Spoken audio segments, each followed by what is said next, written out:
Let me talk to you today about big events.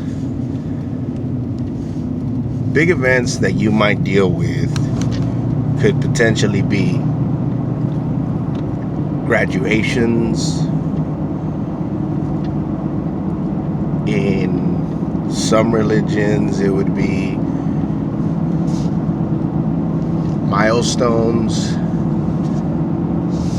Other things might be like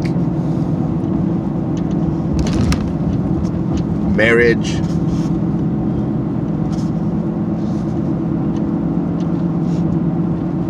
These gatherings are, to a certain extent, a series of emotional experiences that one must go through. Depending on what kind of culture you're from, you also have to deal with different experiences. For example,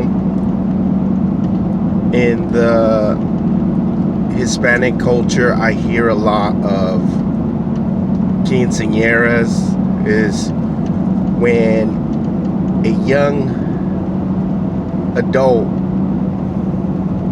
or should I say a kid, became a young adult at the age of 15. They need to celebrate what in America is known as Sweet 16, because now you're technically a young adult.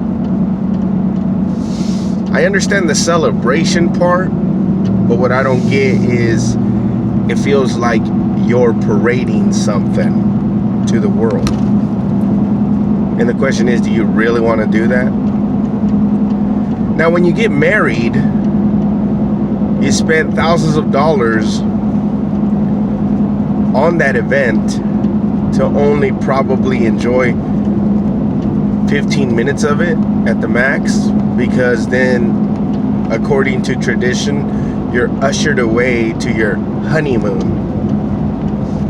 But then again, nowadays, who does that wedding thing, so big or whatnot?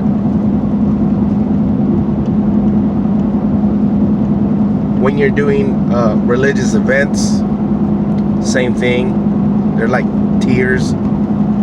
Tier 1, Tier 2, Tier 3, and then you're ready for the big wedding day, which is the biggest tier of all.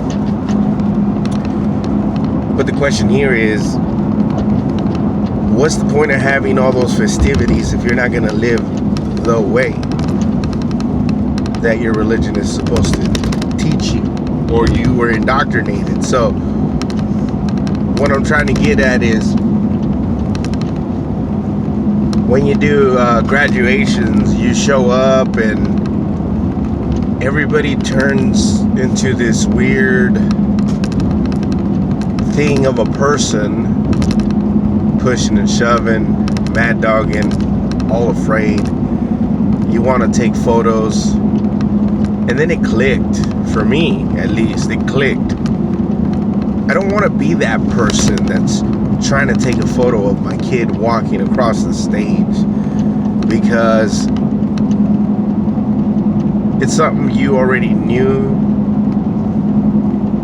your child was going to do, or yourself you were going to do, or your significant other was going to do. I mean, graduation is part of the indoctrination part, but what I'm saying is this event happened a couple years ago that made the world stop, and yet you want to sit there like if nothing happened, everything back to normal, like what do you say, normacy? I'm speaking like my children now. So it's like, to what extent? I think the purpose of this live is, yes, to make memories, but you also want to show your children how to be good citizens of this planet, I guess. And at the end, all I can say is, don't stop, don't quit, keep moving forward.